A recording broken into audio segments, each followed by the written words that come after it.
Hi hello नमस्कार. मी प्रतीक्षा तुमचं या मूव्ह स्टुडिओमध्ये खूप खूप स्वागत करते.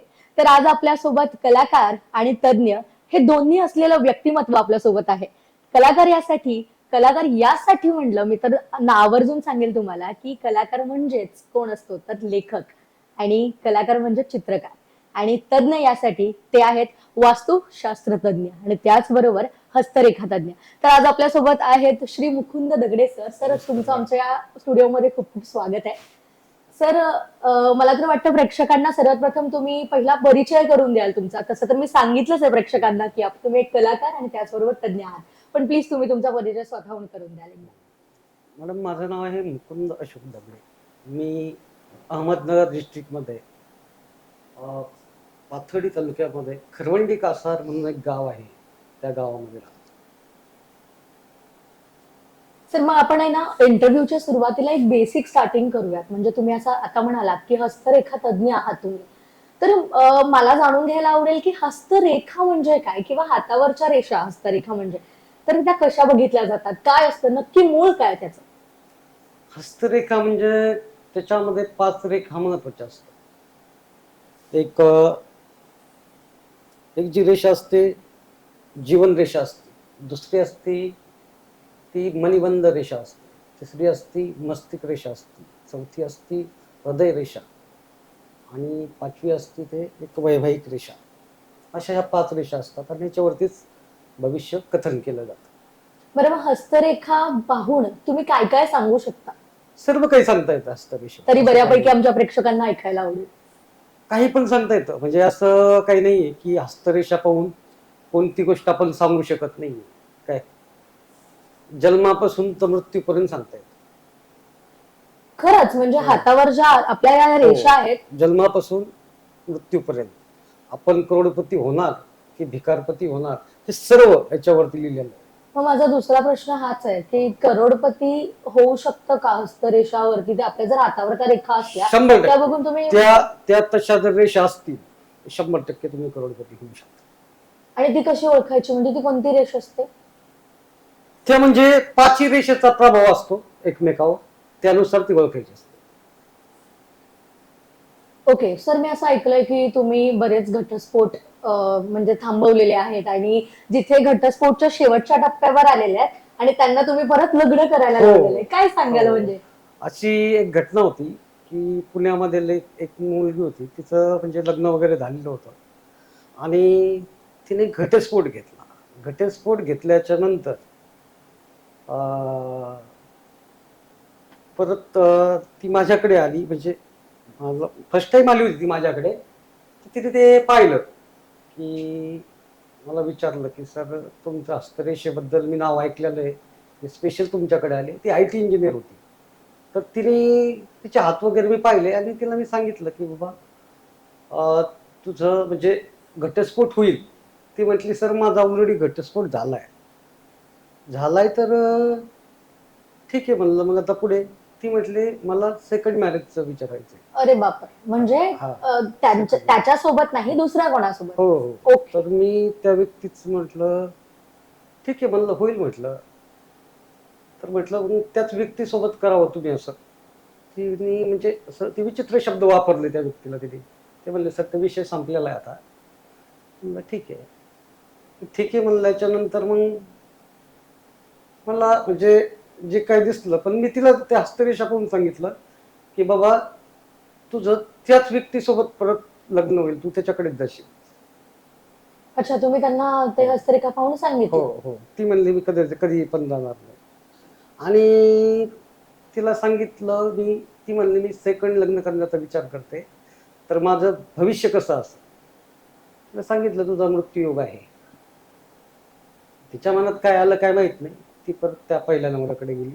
परत त्यांनी रिमॅरेज केलं आणि नंतर तिने मला कॉल केला की सर, माझ्या मुलाची पत्रिका बनवायची. वा, क्या बात आहे. खरंच ही खूप महत्वाची गोष्ट आणि मोठी गोष्ट सरांनी सांगितली. हो. बरं मृत्यू योग तुम्ही आता म्हणालात, तर मृत्यू योग कसा ओळखला जातो किंवा ती पण रेखा आपल्या हातावर असते का? कोणाचं भलं करायचं असेल तर कधी कधी आम्हाला खोटं पण बोलावं लागतं. वा, म्हणजे तुम्ही त्या क्लायंटला खोटं म्हणालात. 100%. क्या बात आहे. आणि मग असा कोणता प्रसंग आलाय किंवा तुमच्याकडे असं काही आलंय का की तुम्ही त्याला सांगितलं की मृत्यू योग आहे आणि खरंच काहीतरी असं झालंय? नाही, तसं मी सांगितलं होतं एक जणांना असं, की तू ह्या दिवशी म्हणजे शुक्रवारी तू जाऊ नको. तू जर गेला तर तुझा ऍक्सिडेंट होईल. तर त्यांनी ती गोष्ट ऐकली माझी. हम्म. पण त्यांनी हा विचार केला, एक 50 फूट अंतरासाठी तो गाडी घेऊन गेला आणि एका ॲटोवाल्याने त्याला उडून दिलं. त्याचा पाय फ्रॅक्चर झाला. अच्छा, त्याच फ्रॅक्चर दिवशी झाला पण डेथ नाही झाली. नाही, देत नाही. मरणाच्या जवळ नाही, जाऊन आला नाही. असं म्हणू शकतो. आणि मृत्यू हे आम्ही सांगत नाही. ओके. जरी असेल ना तर ते आम्ही सांगत नाही. बरं. कोणाचाच मृत्यू आम्ही सांगत नाही. नाही, ते गरजेचंच आहे कारण मग पूर्ण एकंदरीत पॅनिक होऊन जाईल नाही का समोरचा व्यक्ती. आणि मृत्यू अजिबात सांगत नाही. असं. बरं, मग मुला मुलींचं आता तुम्ही म्हणालात की लग्न, तुम्ही घटस्फोटवाल्यांचे लग्न जर लावलेले तर मग असं तुम्ही बघून सांगू शकता की आता समजा मी एक मुलगी आहे तर मग मी माझं कुठल्या मुलाशी लग्न हो, होणार, सांगू नाव, शकतो ना. कुठलं गाव? कोणत्या नावाच्या, कोणत्या गावाच्या मुलाशी विवाह होईल आणि भावी संसार कसा असेल हे मी सांगू शकतो. थोडं डिटेलमध्ये सांगाल का याबद्दल आपल्या प्रेक्षकांना? म्हणजे कसं सांगता, काय सांगता, आणि आतापर्यंत या रिलेटेड कोणती केस आली आहे का? नाही, आत्ता एक 8 दिवसापूर्वी कॉल आलाय हं. मला की सर तुम्ही जे जे सांगितलं, माझं जॉबचं सांगितलं, हं. लग्नाचं सांगितलं, माझ्या होणाऱ्या बायकोच्या नावाचं सांगितलं, सर्व तसंच झालंय. त्यामध्ये कसल्याही प्रकारचा बदल नाही. आम्ही दोघं पण जोडीने तुमच्या दर्शनाला येतो. वा. म्हटलं दर्शनाला येऊ नका, तिथे देवाचं दर्शन घ्या. काय भेटायला या. बरं, मग आता ही गोष्ट जर झाली हे रेखातज्ञ म्हणजे हस्तरेखा हो, तज्ञ, हो. तर तुम्ही त्यासोबतच आहात वास्तुशास्त्रतज्ञ. सर, आपल्या प्रेक्षकांना ऐकायला आवडेल की वास्तू म्हणजे काय आणि वास्तुशास्त्र म्हणजे काय? वास्तू म्हणजे ज्या घरामध्ये जाण्याची ओढ तयार होणं म्हणजे ती वास्तू. बर. आणि ज्या वास्तूमध्ये सकारात्मक ऊर्जा राहणं म्हणजे ते वास्तुशास्त्र. बरं, मग वास्तुशास्त्र याच्याबद्दल अजून काय एक्सप्लेन करू शकता का तुम्ही?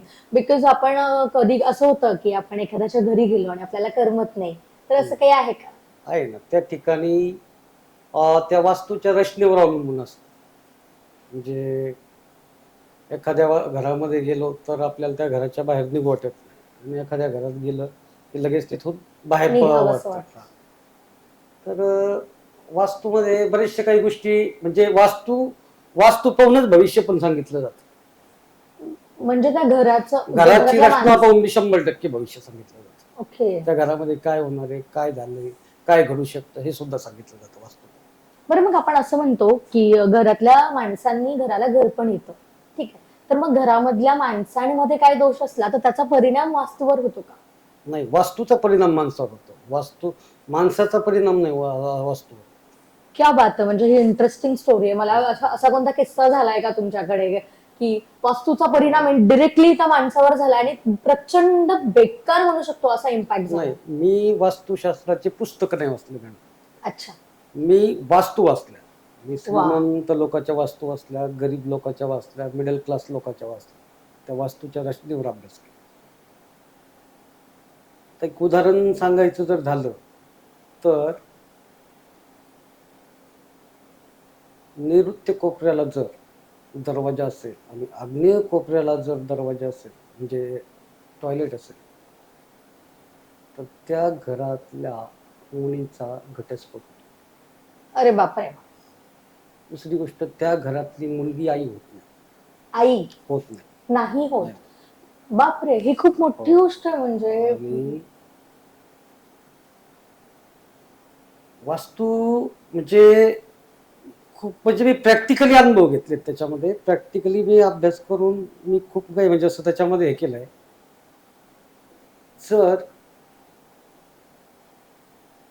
आग्नेय दिशेला किचन असेल आणि नैऋत्य कोपऱ्याला आग्नेय दिशेला जर किचन असेल आणि ईशान्य कोपऱ्याला देवघर असेल आणि त्या दोन्हीच्या मध्ये जर टॉयलेट असेल तर त्या घरामध्ये कॅन्सरचे पेशंट सापडतात. 100%. म्हणजे कॅन्सर होण्याला वास्तू कारण असू शकते. 100%. म्हणजे ते योगायोग म्हणा हम्म. किंवा काही म्हणा, पण ती तशी जर रचना असेल तर त्या घरामध्ये 100% कॅन्सरचं पेशंट सापडेल. खूप मला म्हणजे मला तरी पहिल्यांदा माहिती पडलं हे सगळं. बरं, आपण हस्तरेखावर जाऊयात. हस्तरेखा ह्या तुम्ही खूप जणांचा हात पाहून तुम्ही ओळखलेल्याच आहेत आणि तुम्ही अनेक प्रिडिक्शन पण केलेले आहेत आणि सांगितलं पण. मग असं कोणते केसेस आले का तुमच्याकडे? काही भन्नाट आपल्या लोकांना आवडेल, प्रेक्षकांना बघायला आवडेल, हा. ऐकायला आवडेल?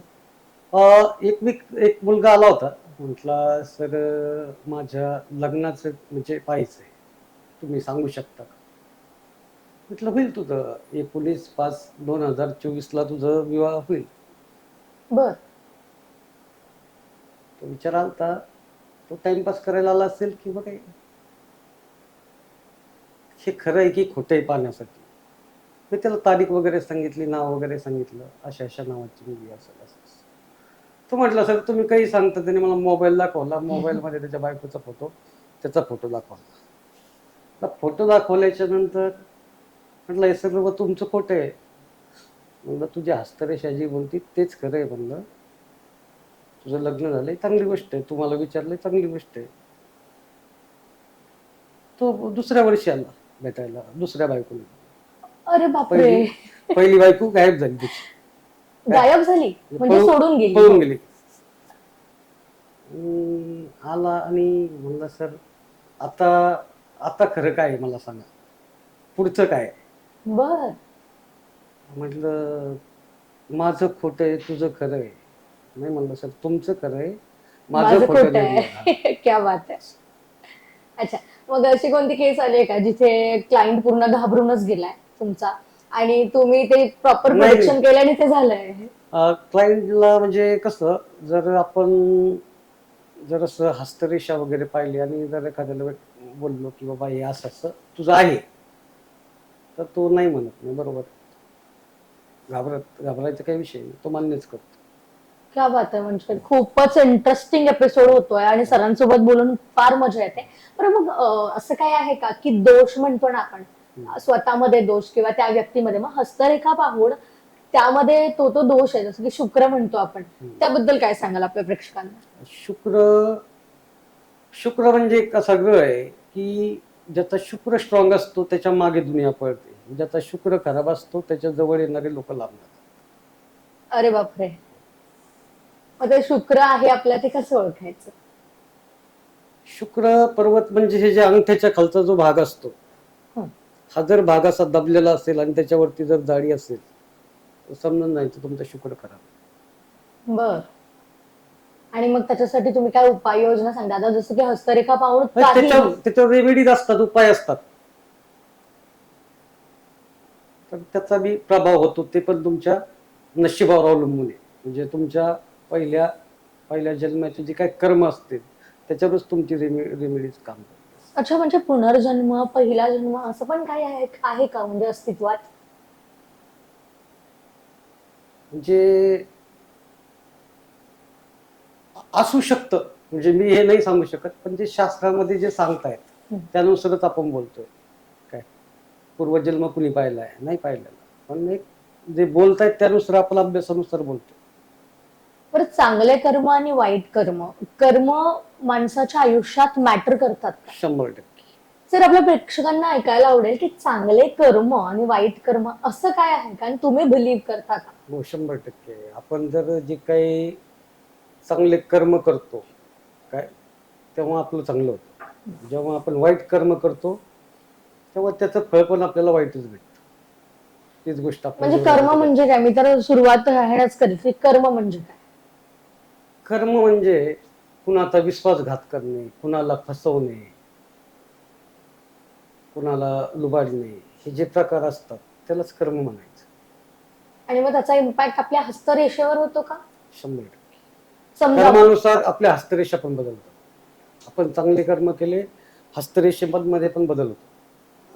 समजा XYZ किंवा एखाद्या व्यक्तीने एखाद्या व्यक्तीला म्हणजे मुलीला, मुलगा घेऊयात आपण A आणि B, तिला फार दुखावलंय, म्हणजे तिचं आयुष्य खराब करण्या इतकं, म्हणजे आपण केसेस पाहिलेले, तर त्याच्यानुसार त्या व्यक्तीला इम्पॅक्ट होतो का? काही हस्तरेखेनुसार असं त्या व्यक्तीवर इम्पॅक्ट होतो का? नाही, ज्यांनी फसवलं काय त्याला कर्मसुट्टी देत नाही. त्याची पण 100% फसवणूक होती म्हणजे होती, त्याच्यामध्ये मग काही इथेच भोगायचंय का ते? इथंच भोगायची. वैसी करनी करेगा वैसी भरेगा.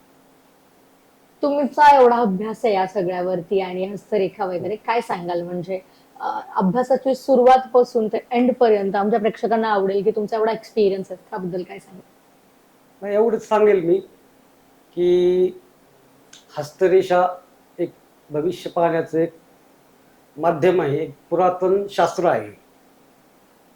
आणि ते शास्त्र म्हणजे ते पाहावं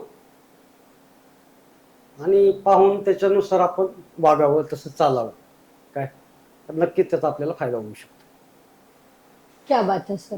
माझा फक्त शेवटचा प्रश्न प्रश्न असा आहे की आता वास्तुशास्त्र आणि आपलं जे हस्तरेखा तज्ञ तुम्ही आहातच, हम्म.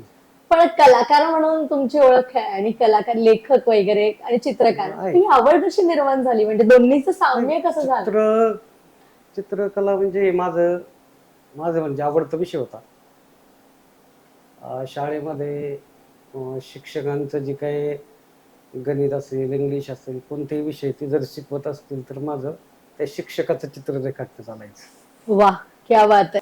सर, माझा शेवटचा प्रश्न असा आहे तुम्हाला की हस्तरेखा तज्ञ, हम्म. त्याचबरोबर वास्तुशास्त्र तज्ञ आणि त्याचबरोबर तुमच्यात एक कलाकार दडला. हम्म. तर त्या कलाकार म्हणजे चित्रकार आणि लेखक हे साम्य कसं तुम्ही पार पाडता?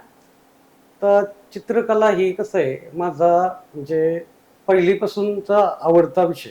अच्छा. काय म्हणजे ब्रश, रंग याच्याशी माझं एक वेगळं नातं आहे. काय आणि ज्यावेळेस मी शाळेत होतो त्यावेळेस जे पण क्लास असायचे, जे 8 विषय होते आम्हाला, त्या 8ही विषयाचे जर शिक्षक आले तर माझं म्हणजे ते ते काय शिकवतात त्याच्याकडे लक्ष न राहता माझं त्या कामावर लक्ष राहायचं. म्हणजे मी त्यांचेच स्केच काढत बसायचो. स्केच कडे हा, लक्ष राहायचं, त्यांचं स्केच करायचो मी आणि ते आपलं गणिताच्या पायऱ्या वगैरे देत ते बाहेर राहायचे. यायचे, मी त्यांचं स्केच बनवायचो. असा अच्छा. माझा विषय. आणि मग लेखक म्हणजे तुम्ही लेखक पण आहात, तर लेखकाची एक भूमिका असते ती कशी बजावता? लेखकाची भूमिका म्हणजे लेखकाची पण मला अशी आवड झाली की जसं व्ही शांताराम वगैरे असे यांची नावं मी ऐकलेली. मग व्ही ती स्टोरी, शांताराम, हा दिग्गज नाव. हो. तर त्यांची जी काही पहिला पिक्चर आहे पिंजरा वगैरे असे हो. बरेचसे काही त्यांचे चित्रपट वगैरे आहेत, किंवा ती स्टोरी कशी लिहिली जाते बाबा, काय आहे, म्हणजे ती त्यांची काय कल्पना असेल बाबा, कसं त्यांनी हे लिखाण केलं असेल, तसा मी पण प्रयत्न चालू केला लिखाणाचा. मला पण आवडतं. तुमची प्रेरणा कोण म्हटलं म्हणजे लेखक नाही पण तज्ञ बनण्यासाठी तुमची प्रेरणा कोण आहे? कोणाला आयडल मानता? आयडल मानायला परमेश्वराला म्हणतो. क्या बात आहे. सर, मी मगाशी तुम्हाला म्हणाले होते की हा शेवटचा प्रश्न आहे, पण मला अजून एक आवर्जून प्रश्न तुम्हाला विचारायचा आहे की सेलिब्रिटीज वगैरे किंवा दिग्गज व्यक्तींचा हात तुम्ही पाहिलाय का? हस्तरेखा हो, पाहिलीये का? हस्तरेषेमध्ये मी सेलिब्रिटीचा हात पाहिलेला आहे. आणि जे त्यांच्या जीवनामध्ये ज्या काही घटना घडल्या त्याबद्दल मी त्यांना सर्व सांगितलेलं आहे. जसं की एक व्यक्ती आली होती माझ्याकडे, ती सांगितलं म्हणजे जे आहे ते सत्य सांगितलं की बाबा तुला वडिलाचं प्रेम मिळालं नाही, तुझं असं झालं तसं, जे काय घडलं ते, आणि तिला ते सगळं मान्य करावं. म्हणजे असं काही होतं का की ती खूप खचलेली त्यावेळेस किंवा काय असं, आणि दुसरा कुठला क्लायंट किंवा हा दुसरी कोणते होते ते पण सांगा. हा तिला एवढं पण सांगितलं मी, म्हणजे खचलेली होती पण तिला एवढं सांगितलं की तू लवकर सुपरस्टार होशील. वा, म्हणजे सर माझा पण हात बघून सांगतील की मी लवकरच सुपरस्टार होणार आहे की नाही? 100%. नाही, पण मग दुसरा कोणता असा सेलिब्रिटी किंवा दिग्गज व्यक्ती होता का ज्याचा अनुभव तुम्हाला चांगला आला आणि तुम्ही तिला चांगलं एक सांगितलं, मार्गदर्शन केलं? नाही, असं एक असा खासदार पण होता, जो झाला पॉलिटिक्स. सांगितल्यानंतर. हा, ते 1 वर्षा म्हणजे खासदारकीची निवडणूक लागण्याच्या अगोदर 1 वर्षापूर्वी ते आले होते माझ्याकडे. बरं, मग आपण लोकेशन जाणून घेऊयात. फक्त ते आम्ही तुम्हाला नाव नाही नाही, नाव विचारणार. नाही सांगायचं मला त्यांचं. लोकेशन कोणतं होतं ते तिकडून उभे नाहीयेत सांगतच, हो. पण तुमच्याकडे आलेलं हो, तेव्हा आम- लोकेशन कोणतं होतं? नगर. लोकेशनचं हा नगरचेच असतील किंवा अच्छा. कुठले पण असतील काय. हम्म. तर त्यांच्या हस्तरेषा पाहूनच मी सांगितलं होतं की यावेळेस तुम्हीच ज्या ज्या जिल्ह्यामध्ये आहात त्या जिल्ह्याची धुरा सांभाळणार आहात. क्या बात आहे. ही फार महत्वाची गोष्ट आणि मोठी गोष्ट आहे. तर मला हे ऐकूनच फारच इंटरेस्टिंग आणि भन्नाट वाटतंय. तर तुमचा अनुभव, तुमचा अभ्यास, परत तुमची कला, तुम्ही ते जिवंत ठेवले, तुम्ही शिकताय ते फार महत्वाचं माझं आहे. म्हणजे शिकणंच चालू आहे आणि शिक्षण हे माझं मरेपर्यंत असणार.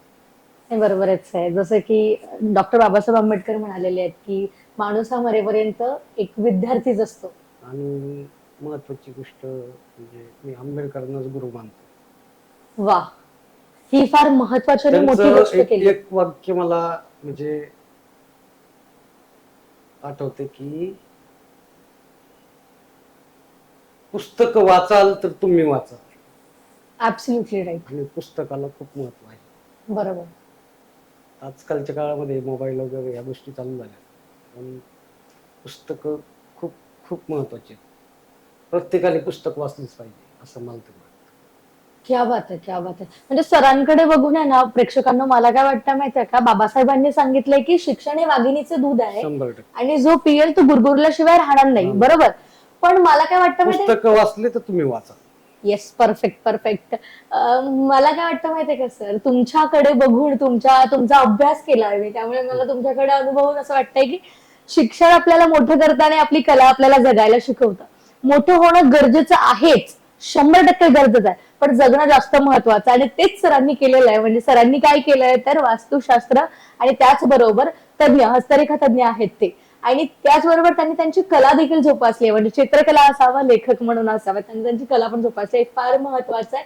सर, खूप खूप धन्यवाद तुम्ही आमच्या या स्टुडिओमध्ये आल्याबद्दल, आणि तुमच्याशी बोलून संवाद साधून आम्हाला प्रचंड आनंद झालेला आहे. त्याचबरोबर प्रेक्षकांना देखील आनंद झालेला आहे. आणि असंच तुम्ही पुन्हा एकदा येत राहा, मला अशीच अपेक्षा आहे.